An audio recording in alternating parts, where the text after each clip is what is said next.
नमस्ते, प्रणाम। और भाई लोग कैसे हो? और आप लोग के दिखा रहे हैं कि देखिए आज हम लोग इंटरटेनमेंट करने के लिए आए हैं। तो आप मेरे चैनल को सब्सक्राइब लाइक कर लीजिएगा कि जो भी वीडियो बनेगा सबसे पहले आपके पास पहुंचेगा।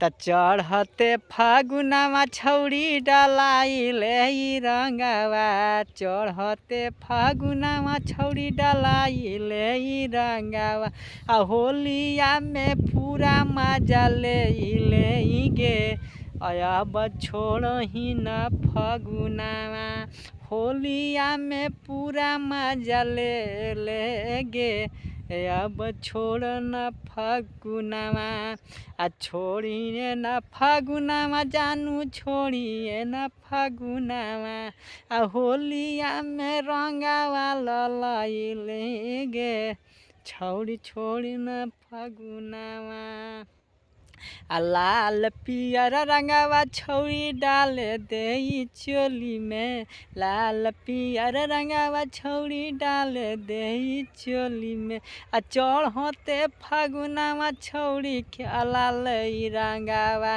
गे, नहीं लगत मनवा, आ लगत न मनवा छौरी लगत न मनवा, आ चढ़ते फागुनवा रंगवा लाल गे, जहुरी लगत न मनवा।